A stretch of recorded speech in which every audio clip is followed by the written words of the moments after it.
Welcome back, dear educators, to Education Espresso, the podcast that infuses your teaching journey with fresh ideas and motivating activities. I'm your host, Ahmed Yusuf, and today we have a special episode lined up. Instead of focusing on a specific warm-up activity, we will be exploring the fundamental concept of active learning and how to integrate it into your classroom practice. Joining me is a distinguished guest, Dr. Nick Artman, an associate professor at communication at Slippery Rock University. Dr. Artman's expertise lies in digital media and production and advertising. He serves as the chief operator and faculty advisor for WSRU-FM, Slippery Rock University's student-run FM radio station. But here's the intriguing part. He doesn't just study media, he unravels its hidden mysteries and reveals the amazing ways it influences human behaviors, perceptions, emotions, and feelings. So, grab your favorite cup of inspiration and let's start another captivating episode of Education Espresso.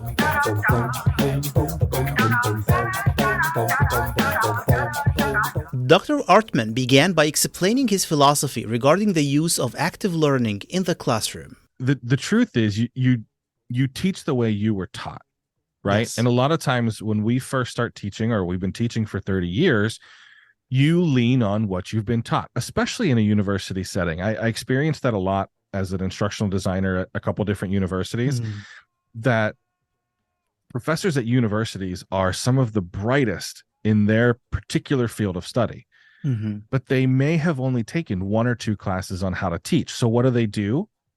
They default to how they were taught, right? And they were probably taught a traditional lecture style classroom like I was and you were and everybody else was at one point. So I don't blame anybody for that. And I would absolutely encourage any of them to look at something like active learning. If, like myself, you believe that active learning can be employed as soon as you step into your classroom, think again. Tune in to Dr. Artman's insights on harnessing active learning through two distinct phases: pre-class active learning and in-class active learning. So, let's start with pre-class active learning. What I would do in a typical classroom, and I just did this the other day, I teach a media effects course, and the chapter we were supposed to cover was effects of exposure to digital news, and how does the news affect us as individuals, right? They know they have to read the chapter before they come to class, and we know how much students love to read. So what I do is I make them do a quiz before they come to class. Low impact, low weight, just, the questions aren't complicated. If you've read it and you've taken notes, you'll pass the quiz. Now, moving on to phase 2, where in-class active learning takes center stage. And then what that allows me to do in the classroom is, instead of just saying, okay, today we're going to talk about news media and what it does to you, I can then ask questions, right? So I'll do a general introduction, welcome, how was the weekend, all of that kind of stuff. And then I go right into my attention getter. And sometimes it's a video, sometimes it's an activity. But in this case, this example, I used a video that was actually from TED Talks, and it was just how to choose your news. And it was just a little bit of a supplemental video to get them warmed up, to get them thinking. It's about 5 minutes long, and we showed them the video. Then I go right into, instead of what would be the lecture, the one-way form of communication, I jump into asking them questions.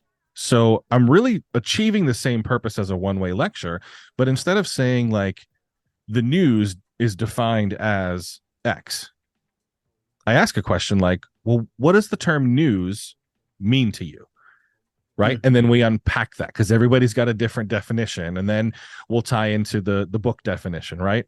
And then we'll go into more depth of content. I won't go through all my questions. However, active learning remains passive until you connect it with real-life situations. Listen as Dr. Artman provides more details. The most important part to tying this all together is now you get them to apply it. And I think that's where active learning really comes into play, is how do they take the information that they've read, they've now taken a quiz on it, how do I get them to apply it in a certain situation, right? So let me go back to my media effects course. And I would go through a series of questions, like I said, taking about 10 to 15 minutes of a discussion in an hour and 15-minute class. And then I would do what's a debate activity, and I split them into two groups. Two groups of 10. It's usually about 20-25 students in this class. So I split the class into two big groups, and I have them form a debate, and I ask them, are digital media sources, news sources, more credible than traditional? And I force one group to say yes, and I force one group to say no. And we go through and we do, okay, here's your opening statements, here's your rebuttal, and here's your closing statement. And each group has a chance to have their side of the argument. And then at the end, we choose a winner. Next, I inquired with Dr. Artman about 3 types of students who can pose challenges when implementing active learning. First, we have those students who dominate discussions, potentially limiting others' participation. Discover Dr. Artman's solution. Yeah, and that inevitably happens, right? Because the ones that are like me in a classroom, extroverted and like to talk a lot, they can sometimes dominate an exercise like this, right?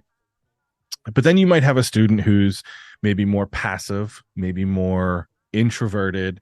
And this answer to your question is easier the more and more you get into the semester. Once you start to know them and you get to know their name, I'll specifically ask that person to answer a question. Then there are students who might resist active learning because they lack answers. Dr. Artman offers guidance on how to address this scenario. Back when I'm going through my questions, especially at the beginning, what advantages do digital media offer in terms of immediacy? I might go to that person. I might say, okay, Jill, what do you think of that?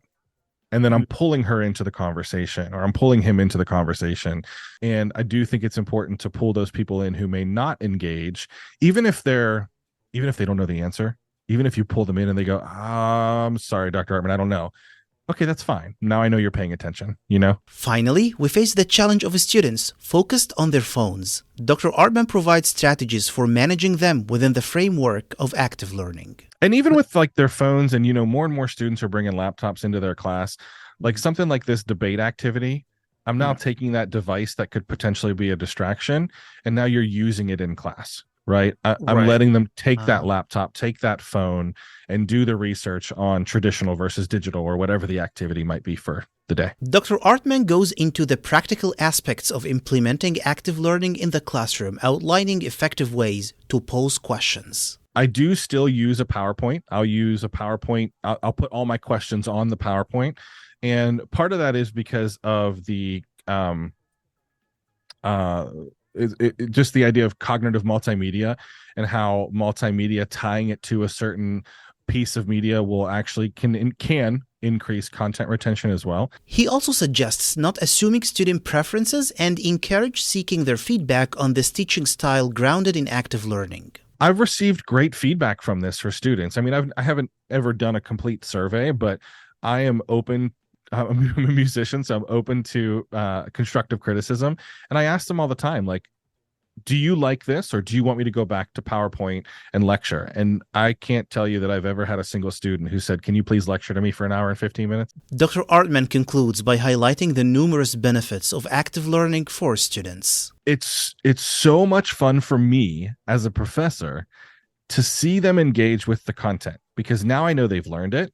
I see them apply it, and you see them take ownership of it, right? They remember the experience. And if they can tie that experience to the content, that's active learning.